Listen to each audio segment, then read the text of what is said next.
여러분의 노후 준비 얼마나 되셨나요? 올바른 퇴직금 활용과 함께 재무설계 교육을 위해 찾아왔습니다. 안녕하세요, 김정은입니다. 오늘도 저희를 풍성한 노후로 이끌어주실 분이죠. 박종진 전문가와 함께 할게요. 어서 오세요. 네, 안녕하세요. 재무설계사 박종진입니다. 네, 전문가님. 오늘 제가 주제를 살짝 훑어봤더니 저에게는 좀 생소한 단어들이 있었습니다. 법 그리고 파산인데 이 법 허점 때문에 아이들이 파산에 몰린다고 해요. 파산이라는 단어는 듣기만 해도 좀 무서운데 어떤 것인지부터 설명을 좀 들어볼까요? 네, 이제 정현 씨 말씀대로 파산이라는 거는 부채를 갚지 못했을 때 그런 상황이 되었을 때 구제 제도가 여러 가지가 있는데 그 중에 한 가지입니다. 네. 우리나라 법상으로는 개인 채무자가 이제 구제 받을 수 있는 방법들이 여러 가지가 있는데 첫 번째는 신속 채무 조정이라는 게 있고 그다음에 프리 워크아웃, 워크아웃, 개인 회생, 개인 파산 이런 것들이 있어요. 근데 지금 오늘 얘기하려고 하는 파산, 개인 파산이라는 것은 이런 여러 가지 구제 방법 중에서 좀 가장 심각할 때 네. 사용하는 방법이라고 보시면 돼요. 그러니까 다시 좀 설명을 해드리면 개인 파산이라는 건 개인인 법인이 아니고 이제 개인인 채무자가 개인 사업을 하거나 또는 소비 활동을 하다가 자신의 재산으로 이제 그 채무를 변제할 수 없는 상황에 빠졌을 때 채무 정리를 위해서 이제 법원에 파산 신청을 해서 해결을 하는 이제 정리를 하는 경우를 말합니다. 네.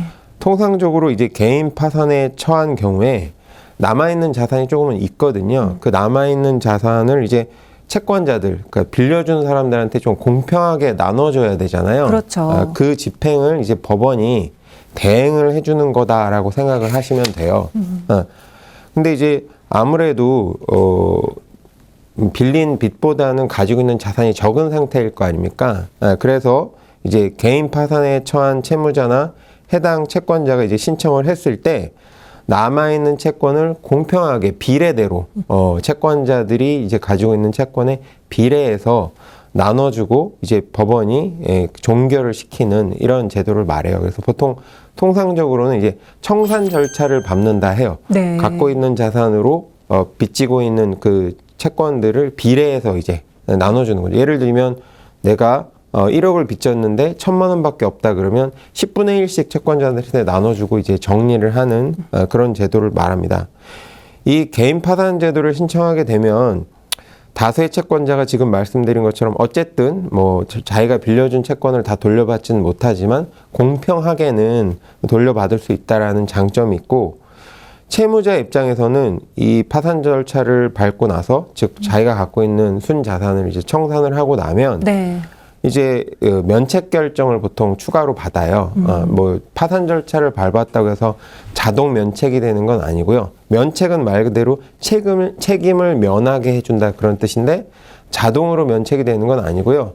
아주 좀 악의적인 경우에는 면책이 허가가 안 되는 경우도 있습니다. 근데 통상적으로 악의적이지 않다 그러면 면책 결정도 같이 신청해서 면책 결정도 받거든요. 그러면 그 파산자 입장에서 보면 어떻게 보면 이제 그렇게 자기가 빚졌던 것을 정리하고 그 다음 뭐 재기를 한다든지 다음 사업을 시작한다든지 그 다음에 어떤 사회생활, 경제생활을 할 수 있는 기회를 얻을 수 있다는 그런 장점이 있죠. 근데 만약에 네. 아까 말씀드렸던 것처럼 면책 허가를 만약에 못 받았다. 그럼 계속 파산자로 남아 있는 거예요. 그렇게 되면 뭐 공사법상으로 어떤 자격이나 권리에 제한이 생기게 되고요. 네. 그 다음에 이제 그것 때문에 사회생활을 하는데 여러 가지 지장을 받게 되겠죠. 그래서 개인 파산을 신청하실 때는 혹시 내가 파산을 신청했을 때 면책 불허가 사유가 있는지, 그러니까 면책을 받을 수 없을 수가 있잖아요. 받을 수 없다면 함부로 파산을 신청했을 경우에는 좀 어려움이 있으니까 반드시 면책까지 같이 고려해서 신청하실 필요가 있습니다. 제가 이 프로그램 초반부에 개인 신용 관리에 대한 부분을 소개를 했었어요. 그때 이제 파산이라든지 회생이라든지 좀 구분을 해서 자세하게 설명했던 회차가 있는데 네. 그 자세한 내용을 좀 알고 싶으신 분은 그 회차를 좀 해당 회차를 찾으셔서 한번 보시면 큰 도움이 되실 거라고 생각합니다. 그런데 여기서 드는 궁금증이요. 우리 아이들의 경우에는 경제활동을 잘 하지 않는데 이 아이들이 어떻게 파산에 몰리게 되는 건지 궁금하거든요. 그렇죠. 네. 일반적으로 대부분의 아이들은 경제 활동을 하지 않잖아요. 그럼 경제 활동을 하지 않는데 부채를 질 일이 없겠죠, 아이들이. 아이들이 직접적으로 부채를 진 게 아니라 네. 통상적으로는 그 아이들의 부모님이나 조부모님들이 경제 활동을 하시잖아요. 하시다가 부채를 많이 지신 상태에서 돌아가시게 되면 그 부채가 상속이 돼서 아이들에게 이제 부채가 상속이 돼서 아이들이 채무를 지게 되고 그 해결을 못했을 때 파산으로 이어지는 경우가 발생할 수가 있습니다. 그러니까 쉽게 말해서 유산을 상속받는다라고 하잖아요. 근데 이 빚을 물려받은 거네요. 그런 경우가 실제로 많나요?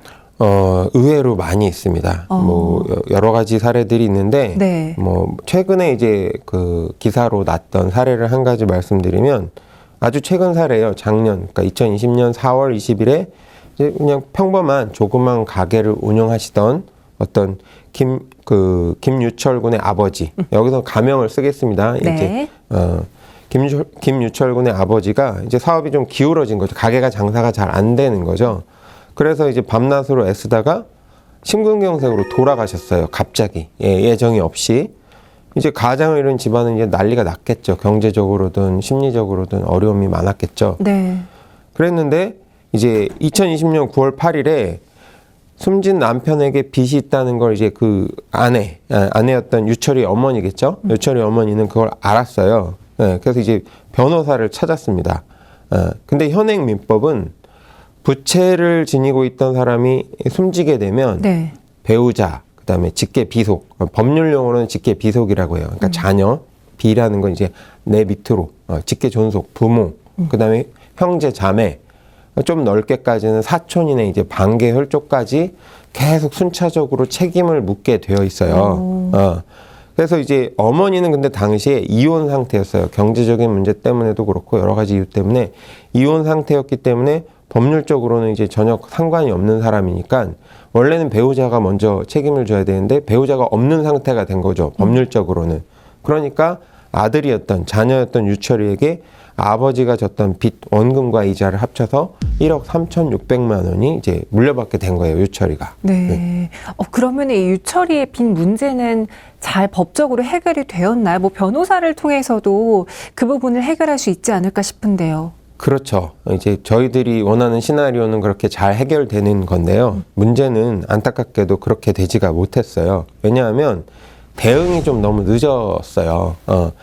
빚을 포기하거나 네. 이제 이런 경우도 있거든요. 내가 빚이 많은지 아니면 어떤 자산이 많은지 상속을 받은 게 이게 정확하게 모르는 경우가 대부분이기 때문에 그렇죠. 그런 경우에는 나는 물려받은 양의 자산 플러스 자산 한도 내에서만 부채를 책임지고 싶습니다라고 해서 법원에 신청을 해서 허락을 받는 한정승인이라는 제도도 있거든요. 그래서 네. 포기를 할 수도 있고 부채가 확실히 많다면 포기를 하면 되는 거고 좀 혼동이 된다. 빚이 많은지 자산이 많은지 물려받는 그랬을 경우에는 한정승인을 신청을 할 수도 있는데 두 가지 모두 다 상속 사실을 안 날로부터 3개월 이내에 신청을 해야 됩니다.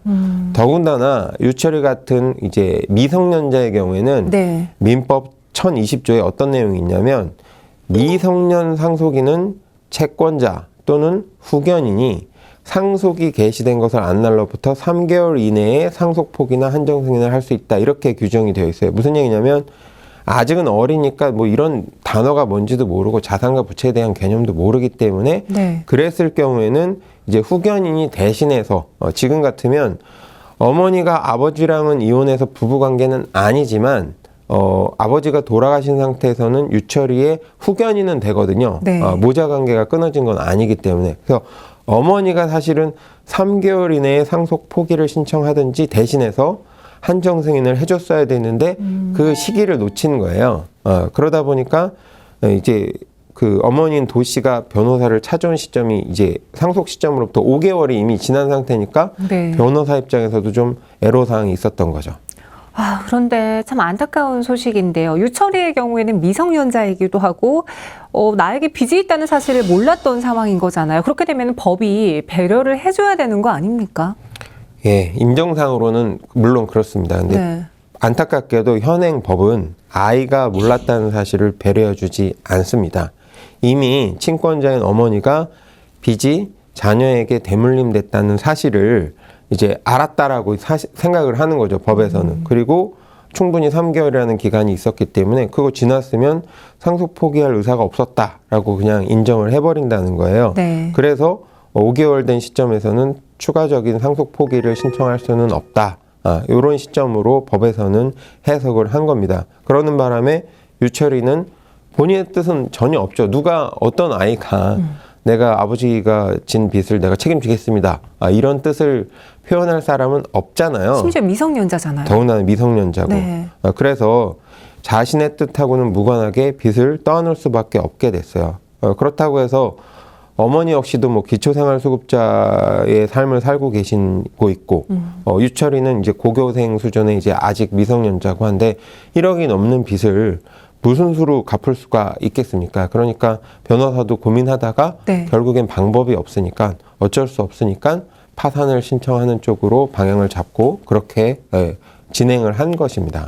안타깝네요. 조금 더 빠르게 대응을 했다면은 또 법의 배려를 받을 수 있었을 텐데, 그럼 유철이의 경우에는 파산 신청을 하게 됐잖아요. 그 이후에는 어떻게 되는 거죠? 이 개인 파산이 뭐 악의적인 건 아니니까 일단은 받아들여질 것 같고요. 네. 면책 신청도 아마 받아들여질 것 같습니다. 악의적인 부분이 없기 때문에 그냥 부모로부터 물려받은 거니까. 그래서 개인 파산과 면책까지는 진행이 될 것 같고요. 근데 이제 문제는 두 가지가 해결이 되면 빚에서는 벗어날 수는 있어요. 그것에 대한 책임은 지지 않아도 되는데 네. 일단 파산을 신청해서 이렇게 법원의 판결을 받고 나면 그 내용이 파산자라는 그 내용이 한국신용정보원이라는 곳에 그 등록이 됩니다. 네. 그렇게 되면 최소 이제 5년간 금융거래를 할 수 없어요. 아주 쉽게 얘기하면 통장 하나도 만들 수가 없어요. 은행에 가서. 금융거래 요즘에는 대부분 현찰거래보다는 이제 인터넷 뱅킹이라든지 카드 결제라든지 이런 것들로 대부분 하잖아요. 네. 엄청난 불편함이 있겠죠. 그리고 어떤 직장을 간다고 해도 파산자라는 것이 기록이 되어 있기 때문에 불이익이 좀 있을 수가 있습니다. 본인의 실수는 아니라고 하더라도 일단은 색안경을 끼고 보겠죠. 그래서 이제 곧 사회생활을 시작해야 될 청년한테는 엄청난 제약이 될 수 있다라고 생각이 듭니다. 네. 사실 이렇게 법과 좀 거리가 있는 분들, 뭐 가정주부라던가 우리 미성년자 같은 경우에는 이런 상황을 깨닫고 대처하기가 참 어렵거든요. 법이라는 게 그렇지 않습니까? 그렇죠. 이제 뭐 누가 알려주기라도 했다면 사실 네. 3개월 이내에 포기를 해야 된다는 사실을 알려주기만 했다면 어떤 수를 써서라도 이제 포기를 했을 겁니다. 뭐 요즘에 대학 진학률이 높으니까 많은 분들이 대학을 졸업을 하시지만 4년제 대학을 졸업하셨어도 법학을 전공하지 않았다면, 심지어는 법학을 전공하셨어도 상속법에 관련돼서 관심을 두지 않으셨다면 이렇게 부채도 상속이 된다. 그러니까 자산이 상속이 된다는 사실은 많이들 알고 계세요. 근데 네. 부채도 상속이 된다는 그 사실은 잘 모르고 계신 분들이 많습니다. 네.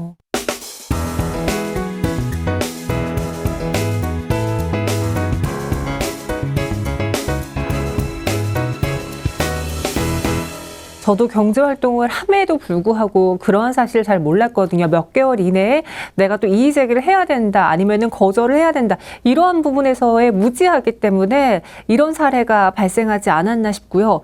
또 다른 사례는 또 어떤 게 있을까요? 저희가 이러한 사례들 좀 많이 알려드리는 게 시청자분들에게도 예방할 수 있는 기회가 될 것 같아요. 네, 그럴 것 같습니다. 네. 또 다른 사례 하나 더 말씀드리면 초등학교 5학년 우진이, 이것도 역시 가명입니다. 네. 우진이 사례인데요. 11살짜리였어요, 우진이는. 근데 신용불량자가 될 뻔했습니다. 어떤 케이스였냐면 외할머니가, 네. 우진이 외할머니가 이제 강모 씨라는 분이 있었는데 빚을 잔뜩 남겨놓고 2019년 6월에 돌아가신 거예요. 그러면 이제 우진이의 어머니가 사실 1차 상속자거든요. 순위가 더 높아요. 외할머니 입장에서 보면 자녀니까, 우진이 엄마가. 네. 그래서 우진이 엄마한테 1차로 이제 그 빚이 상속이 되었는데, 문제는 이제 우진이 어머니, 생모인 송모 씨는 연락이 두절된 상태였어요, 우진이랑. 그래서 네. 전혀 사실도 몰랐고, 외할머니가 돌아가셨다는 사실도 몰랐고, 그리고 생모인 송모 씨가 외할머니의 부채를 상속 포기했다는 사실도 몰랐어요. 근데 문제는 우진이 생모인 송모 씨는 상속 포기를 해서 빚에서 해결이 됐지만 그렇게 되면 법에서는 그 다음 순위자, 2순위자인 이제 우진이에게 빚이 넘어온 거예요. 가족의 인연은 끊어졌지만 빚은 계속 따라오게 되는 거죠. 채권자는 우진이를 이제 공동 채무자로 설정해서 이제 4,600만 원 빚을 갚으라고 독촉을 했습니다. 네. 그 법원으로부터 그 이제 등기물을 받게 되면서 우진이는 그리고 우진이의 친할머니의 경우에는 우진이한테 이제 그 또 다른 형제가 있다는 걸 알게 돼요. 그러니까 생모였던 송모 씨가 이제 다른 분하고 또 결혼을 해서 낳은 자녀가 있었던 거죠. 어머니는 같지만 아버지가 다른 그런 사실도 그때 알게 된 겁니다. 그래서 생전 엄마라 부른 적도 없는 사람이 네. 낳은 또 다른 형이 있다. 아버지가 다른 형이 있다는 사실도 그때 알게 됐어요. 그래서 1년 동안 소송을 해서 우진이는 겨우겨우 이제 빚 상속을 피하게 됐는데 문제는 그 빚이 우진이 빚까지 합쳐가지고 원래는 우진이하고 그 모르는 형하고 나눠 갖게 돼 있었는데 빚을 네. 우진이가 이제 상속 포기가 인정이 되면서 그 형에게 전부 다 넘어가는 케이스가 발생을 했습니다. 아니, 우진이가 빚에서 자유로워진 것은 참 다행인데 이 빚이 또 다른 미성년자 형에게 물려지게 됐다라는 건 참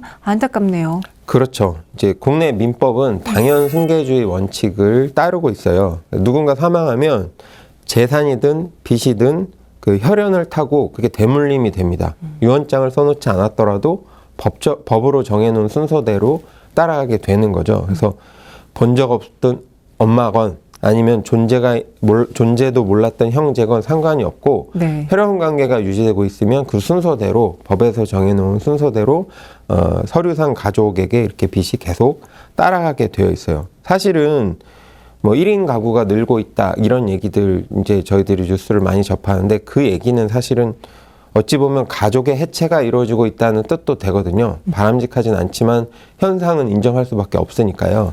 이제 그런 상황에서 친족이라는 이 멍에만으로 빚을 물려받는 이제 과거에 어찌 보면 과거에 가족 중심적인 어떤 유교적인 우리나라의 어떤 전통에 따라서 세워진 법안이 네. 그대로 지금까지 유지되고 있는 게 과연 적절할지에 대해서는 한번 깊이 고민해 볼 필요가 있다는 생각이 듭니다.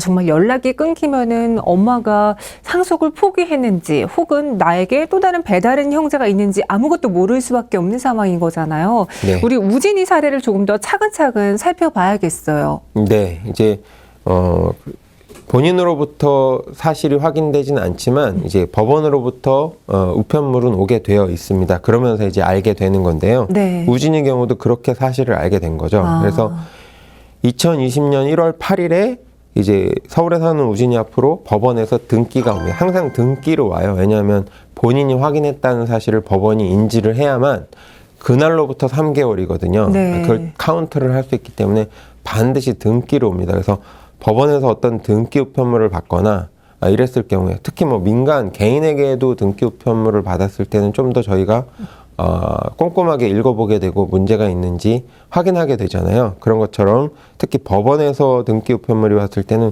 자세히 보셔야 되고 어떤 책임과 의무가 있는지에 대해서 꼭 확인을 하신 다음에 잘 모르시겠으면 전문가랑 상의를 하셔서 대처를 하셔야 된다는 말씀을 먼저 드리고 싶고요. 네.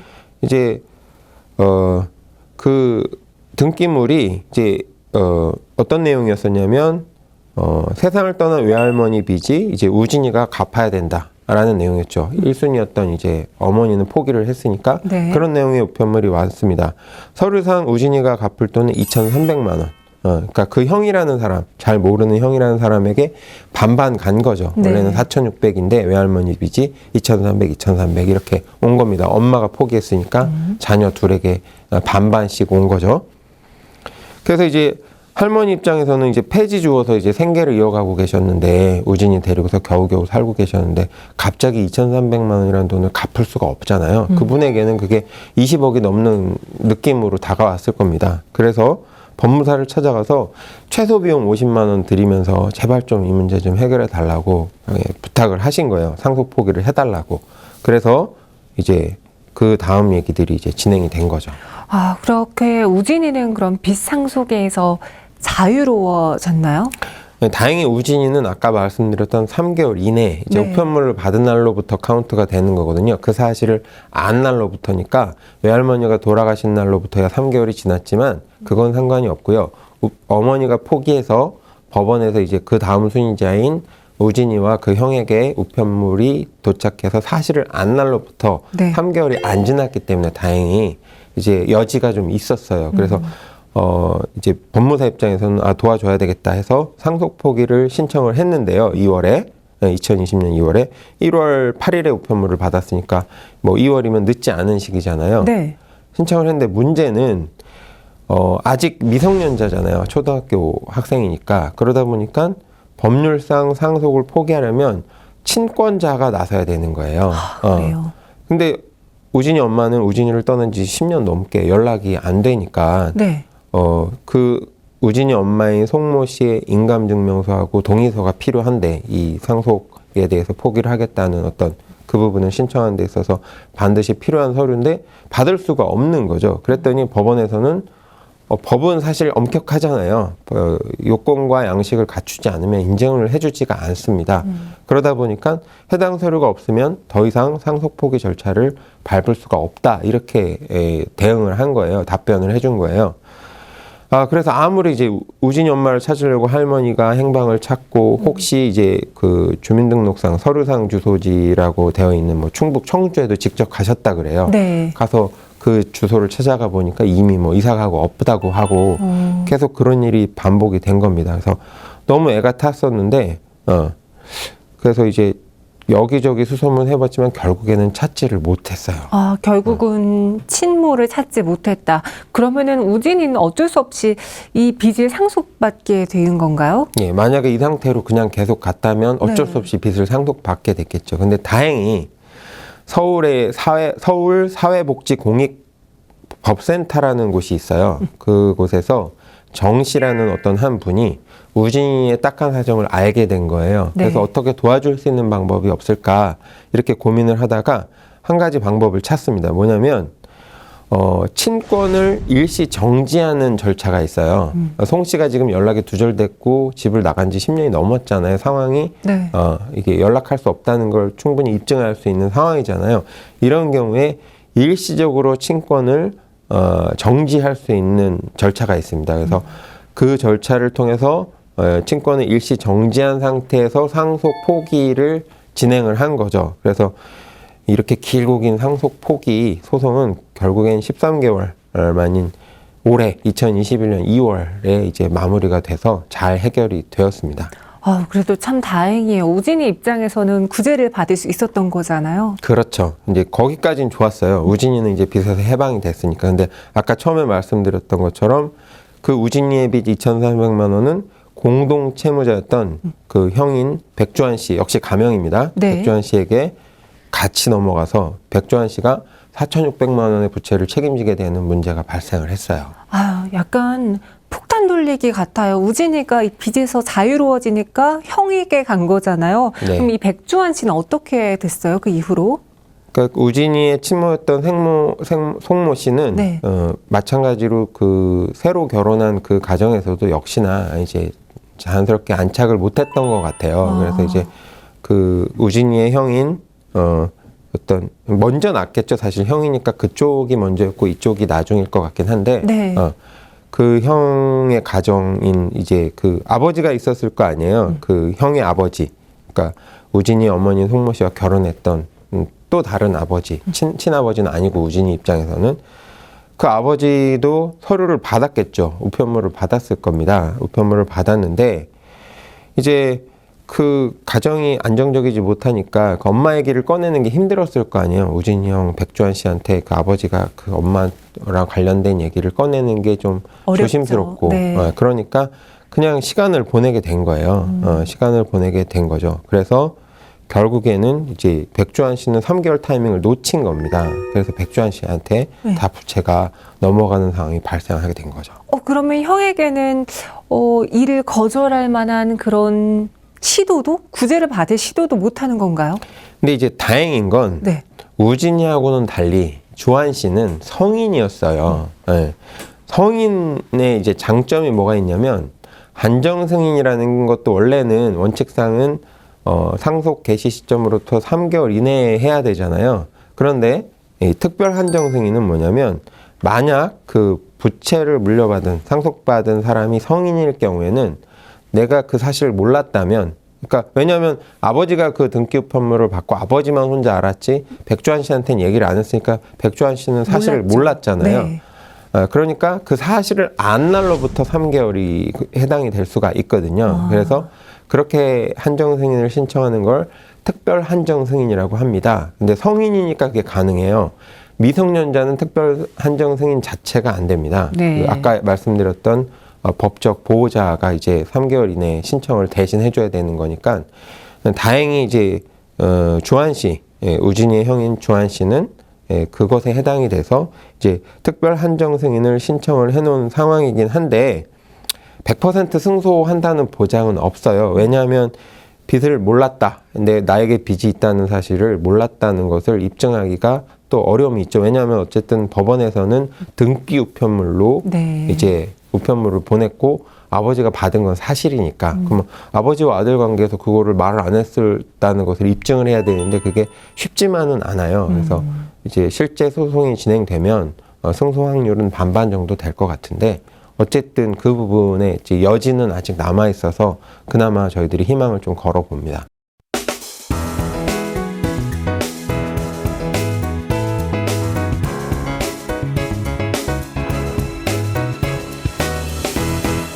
정말 소송도 잘 해결이 되었으면 좋겠어요.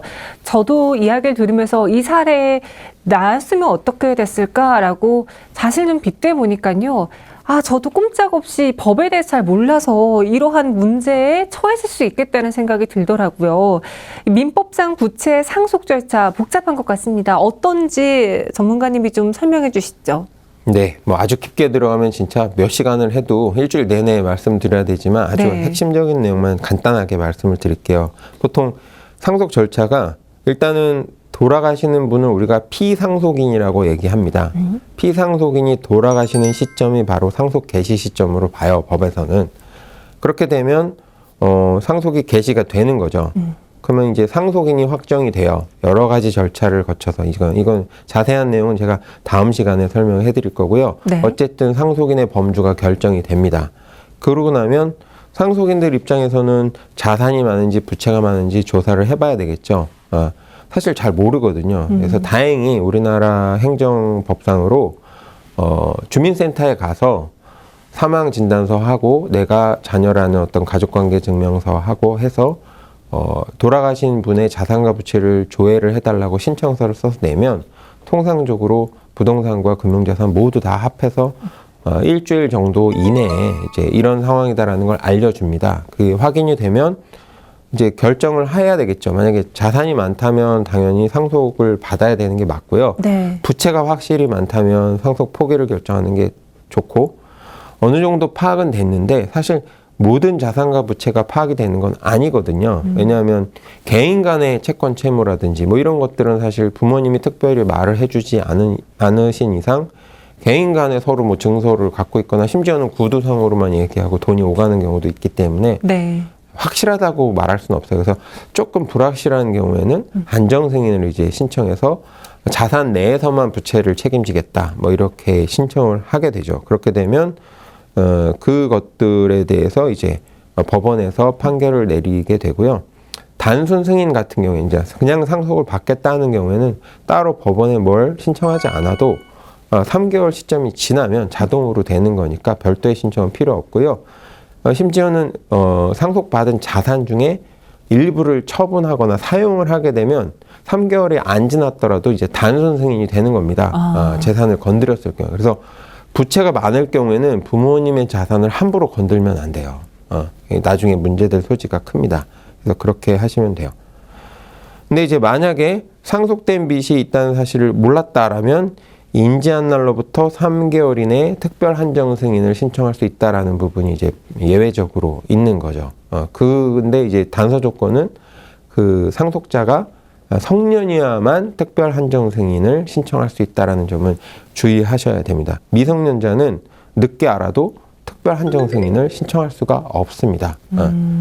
그리고 결국에는 미성년자의 경우에는 법정 대리인이 대신해서 상속 시점으로부터 3개월 이내에 반드시 특히 이제 부채가 많은 경우에 상속 포기를 반드시 신청해야 된다는 것을 잊지 마셔야 되겠습니다. 근데 전문가님, 이 물려받은 빚을 포기하고 싶을 때, 저 포기할래요라고 그냥 단순히 제 자신만 생각하는 게 아니라, 뭐 자녀라던가 배우자라던가 나의 형제자매 사촌까지 다 포기를 해야 된다라고 들었거든요. 네. 일일이 다 알아보기가 너무 힘든 거 아닌가요? 다른 국가에서도 그렇게 진행이 되고 있나요?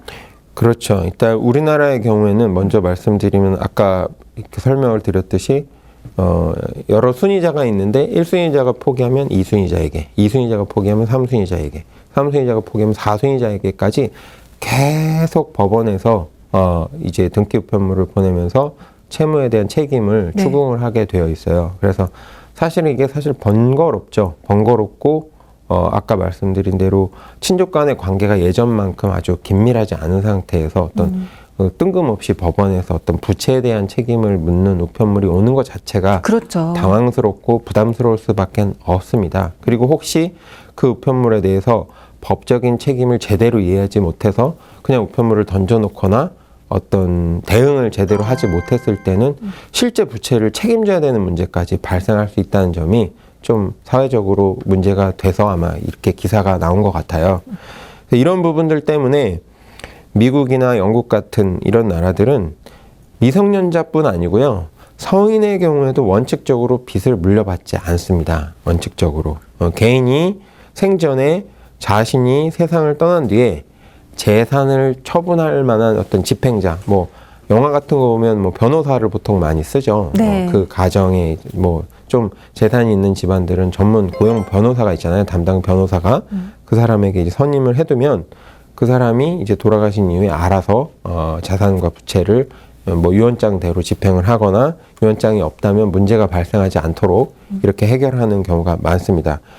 유언을 남기지 않고 이제 갑작스럽게 돌아가시더라도 사망 신고한 뒤에 법원이 외국 같은 경우에는 법원이 집행인을 지정해서 재산에서 빚을 자동으로 처분을 해주는 그런 절차를 밟아줍니다. 그래서 우리나라 지금 방금 말씀드렸던 주한이 사례나 네. 우진이 사례처럼 얼굴도 모르는 가족의 빚을 책임지는 그런 문제는 발생하지 않게 되어 있습니다. 그래서 우리나라의 어떤 친족에게 빚이 자동으로 대물림되는 현행 이제 민법의 어떤 이런 내용들은 결국에는 우리나라는 개인이 책임을 져야 되는 거 아니에요. 개인이 법을 공부하든 알고 있든 해서 그 부채로부터 벗어나야 되는 어떤 의사결정을 해야 되고 절차를 다 혼자 알아서 밟아야 되는데 이런 일이 평생에 한 번밖에 없는 일이잖아요. 부모님이 돌아가신 일은 한 번밖에 없는 일인데 그렇죠. 자주 하는 일도 아니고 내용도 복잡하고 알지 못하는 일이라 문제가 많이 발생하고 있습니다. 그래서 미국처럼 어떤 혹시 이렇게 뭐 가정이 부유해서 전문 변호사를 고용하지 않았더라도 법원에서 어떤 그 집행권자를 잘 알고 있는 집행권자를 선임을 해줘서 그분이 상속자들의 의견을 묻고 문제가 발생하지 않도록 해주는 그런 제도를 도입하면 좋지 않을까라는 생각을 하게 됩니다.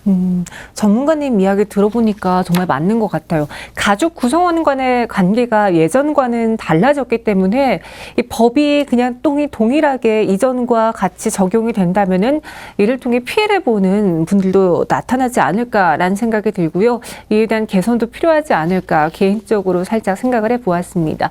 그럼 실제로 개인 파산을 신청하는 미성년자 숫자가 많은지 최근에 통계를 통해서도 정리해 볼 수 있을까요? 네, 아주 그렇게 막 큰 숫자는 아닌데요.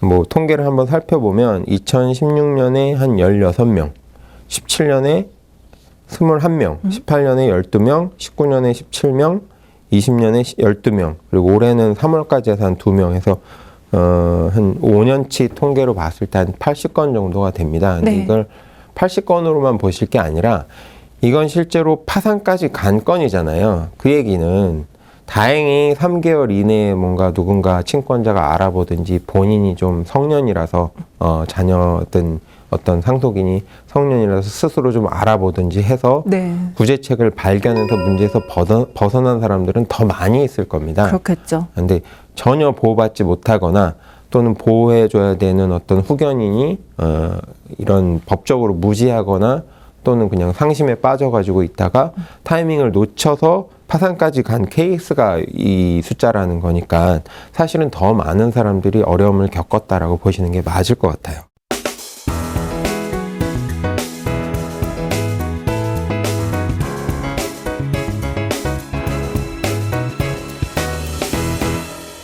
동일한 문제로 미성년자 아이들이 참 많은 문제를 겪고 있는 것 같은데요. 또 다른 사례가 있는지 들어볼게요. 네, 한 가지 더 말씀드리면 규영이 사례인데요. 역시 가명입니다. 서울의 한 공동육아시설 그룹홈 같은 데가 있어요. 네. 그런 이제 시설장으로 일하고 계신 김영아 씨가 규영이를 맡았어요. 그룹홈에서 이제 돌볼 사람이 없으니까 맡아서 이제 지내고 있는데 갑자기 전화 한 통을 받은 거예요. 네. 올해 3월, 2021년 3월에 규영이 아버지한테 돈을 빌려준 사람인데 그 아버지가 돌아가셨으니까 죽었으니까 애가 갚아야 된다라고 하면서 이제 어떻게 또 수소문을 해서 이렇게 보호시설에 와 있는 걸 알고 네. 그쪽에다 전화를 한 겁니다. 그래서 기다리다가 그 규영이가 학교에서 돌아온 다음에 물어봤죠. 그 어떤 일이 있었는지 그 아저씨가 도대체 누군지 그랬더니 아버지 돌아가신 2020년 작년 12월에 장례식장에 와서 빚 갚으라고 막 아이한테 장례식장에서조차도 안하무인으로 네. 얘기를 하고 심지어는 학교도 찾아와서 빚 갚으라고. 사실 청소년기 아이들한테 학교에서 친구들에게 그런 모습을 보이는 건 상당히 참 어려운 일이잖아요. 그렇죠. 성인들도 겪기 힘든 일인데요. 네, 그래서 이제 그 얘기를 듣고 너무 안타까웠던 거예요. 보호해 주시던 그 김영아 씨가. 그래서 안 되겠다. 이 채권자를 막아주려면 내가 진짜 보호자가 돼줘야 되겠다라고 결심을 하시고 관련법을 알아보신 다음에 3월 22일에 이제 규영이 법정 후견인이 되겠다고 이제 법적으로 신청을 하신 겁니다. 어차피 보호자가 지금 없으니까 그렇게 해서 4월 15일에 법원으로부터 인정하겠다. 법적 후견인으로 인정하겠다라는 이제 인용 결정 받고 나서 대신 어차피 미성년자는 아까 말씀드린 것처럼 후견인이 대신 신청을 해야 되니까 네. 한정 승인 신청을 해서 이제 재산 내에서만 채무를 책임지는 한정 승인까지 신청하신 거 보면 상당히 많이 공부하신 것 같아요. 왜냐하면 보통은 쉽게 처리하려면 이제 상속 포기 쪽으로 가시는데 네. 혹시 그랬다가 규영에게 올 자산이 또 못 올 수도 있다라고 생각을 하신 것 같아요. 그래서 혹시나 모르니까 꼼꼼하게 한정 승인까지 신청을 하신 걸 보면 상당히 많이 이제 공부를 하시고 규영이 입장을 대변해 주신 게 아닌가 이런 생각이 듭니다. 정말 세상에는 좋은 분들이 많네요. 규영이가 덕분에 도움을 받을 수 있었고요. 그럼 혹시 기관이라던가 이런 단체의 도움을 받은 사례는 없는지 또 다른 사례도 전해주세요. 네, 다음 사례는 이제 7살 유민이 사례인데 역시 가명이고요. 미성년인 형과 누나가 있었어요. 3남매였던 거죠. 근데 2020년에 역시 이제 빚의 수렁에 빠질 뻔했는데 이 문제를 해결해 주신 건 구청 직원이었어요. 네. 근데 구청 직원이 뭐 이런 상속이나 이런 쪽 업무를 하시는 분이 아니었고요. 전혀 이런 부분에 대해서 알지 못하던 분이었다는 게 상당히 저도 놀라웠는데 좀 더 자세히 설명해 드리면 2020년 6월에 유민이 아빠가 세상을 떠난 거예요. 이 대부업체한테 이제 좀 고금리 대부업체들 있잖아요. 어려우신 분들은 고금리라도 어쩔 수 없이 글로 가시는데 한 1,500만 원을 빌리신 게 남아있던 거예요. 근데 엄마는 3남매랑 살고 있지만 통상 이런 경우에 뭐 부채 문제든 아니면 경제 불화든 해서 이혼하신 경우들이 많으세요. 엄마는 이혼을 한 상태라서 채무에 대해서 책임은 없었고요. 이제 결국에 그렇게 되면 자녀들한테 그 책임이 돌아가는 거죠. 3남매한테. 그래서 이제 빚이 대물림이 된 겁니다. 그러면 이제 법정 대리인인 엄마가 그걸 알아서 대신해서 좀 상속 포기를 해주던지 하면 좋을 텐데 네. 문제는 이 어머니가 정신이 온전치는 않으신 분이셨어요. 그래서 경계성 지적장애, 즉 때에 따라서는 좀 정상으로 돌아오셨다가 살짝 정신적으로 이상하신 상태가 되셨다가 이렇게 왔다 갔다 좀 하시는 분이셨어요. 네. 이제 그러다 보니까 법원에서 이제 등기 우편이 날라와도 그냥 방에다가 쌓아놓고 전혀 그냥 대응을 하지 않고 있는 상황이었습니다. 근데 그런 상황에서 이제 반지하방 살고 있는 반지하방에 이제 이 상담사가 찾아간 거예요.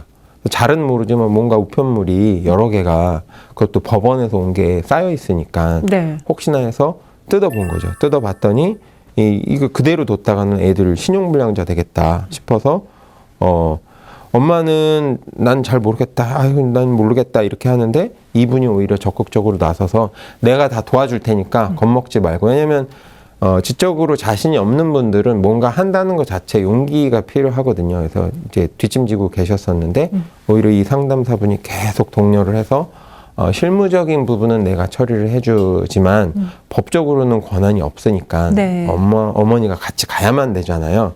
그래서 어머니를 설득해서 잘 해결을 해서 지금은 이제 아까 말씀드렸던 서울사회복지공익법센터 그쪽을 통해서 무료로 상속 포기 절차를 잘 밟고 있습니다. 그래서 뭐 이 유민인의 3남매뿐만이 아니라 이 센터에서는 이런 일들로 해서 작년 2020년 7월부터 벌써 24명의 아이들을 이렇게 구제를 해줬다고 그래요.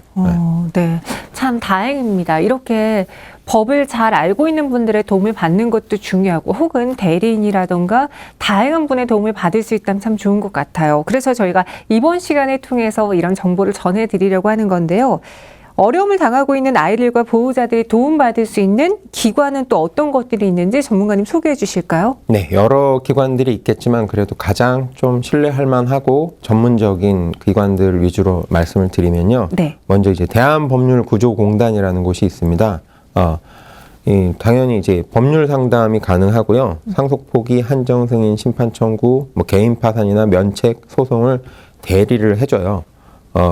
뭐 일부 비용을 조금 받는 경우도 있어요. 소액 실비를 받는 경우도 있는데 만약에 그 대상자가 기초생활보장수급 대상자라든지 차상위 계층이라든지 이런 경우에는 이제 무료로 해주는 제도들도 있으니까 최대한 비용 때문에 겁내하지 마시고, 그리고 비용이 조금 들어간다 해도 저는 해야 된다라고 생각하거든요. 왜냐하면 더 큰 책임을 져야 되니까. 네. 그래서 활용하시면 좋을 것 같고요. 아까 몇 번 소개가 됐는데 사례에서 서울사회복지공익법센터라는 곳이 있어요. 여기서도 마찬가지로 상속포기, 한정승인, 뭐 심판 청구부터 청산까지 여기는 이제 무료입니다. 기본적으로 어려운 사람들 대상으로 해주는 기관이다 보니까 무료로 소송 대리 해주고요. 네. 만약에 빚을 물려받은 서울시 거주 만 20세 이하면 누구나 다 가능합니다. 시설을 이용할 수 있으니까 활용하시면 좋을 것 같고요. 지방자치단체마다도 무료 법률 상담실이 다 있어요. 그래서 1차로는 전화 상담을 하시고 필요 서류를 이제 요청을 하면 그걸 준비해서 방문 상담하시고 서로 그 다음에 이제 진행 절차 밟으시면 지방에 계신 분들도 도움을 받을 수 있으니까 포기하지 마시고, 중요한 건 타이밍을 놓치면 안 되니까 법은 또 법이니까 지켜야 되잖아요. 그렇죠. 그렇게 활용하시면 좋을 것 같습니다.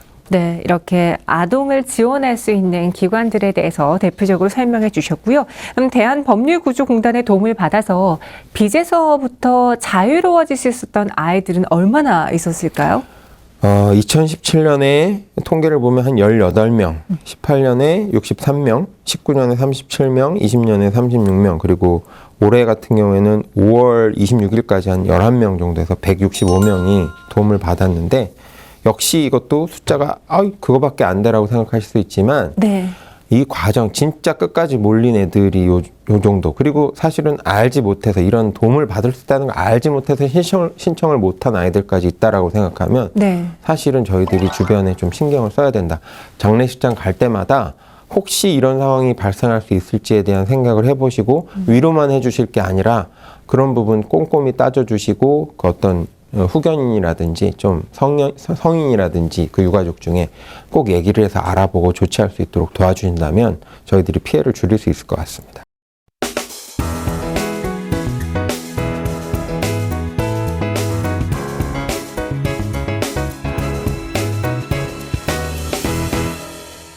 이렇게 아이들이 빚으로부터 인해서 힘든 시기를 겪을 수 있기 때문에 주변 분들도 계속 예의주시하면서 관심과 함께 도움을 줘야 된다라고 이야기해 주셨습니다.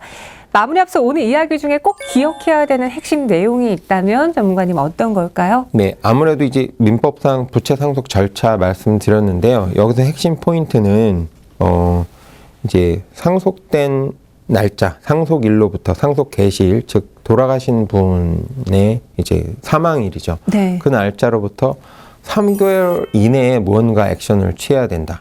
자산과 부채가 많은지도 확인을 해봐야 될 거고, 그 경중에 따라서 단순 승인을 할 것인지 아니면 한정 승인을 할 것인지 상속 포기를 할 것인지 잘 지혜롭게 결정을 하셔서 그 시일 내에 꼭 액션을 취하셔라. 이 부분 꼭 강조하고 싶고요. 네.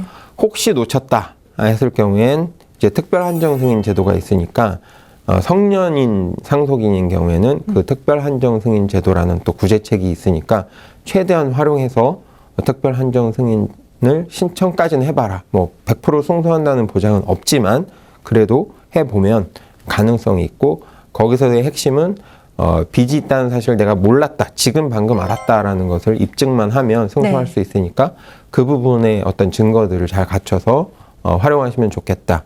이제 가장 오늘의 이슈였던 미성년자의 경우에는 3개월 이내에 어떤 법정 후견인이 이 액션을 취해주지 않으면 특별 한정 승인 제도도 활용할 수가 없으니 네. 반드시 꼭 그 법적인 책임을 지고 있는 후견인 보호자가 그 부분을 반드시 검토해 보시고 액션을 취하셔라. 잘 모르시겠으면 적어도 한정 승인이라도 신청을 해놓으면 최악의 케이스는 면할 수가 있으니까 판단이 잘 안 서실 때는 한정 승인 제도를 활용하시면 좋겠다라는 말씀을 꼭 드리고 싶네요. 네, 이렇게 오늘은 파산, 특히 아이들의 파산에 대한 이야기를 전해드렸습니다. 여러분들에게 유익한 시간이 되었길 바라면서 저희는 여기서 마무리해 볼게요. 다음 이 시간에 다시 찾아오겠습니다. 시청해주신 여러분 고맙습니다.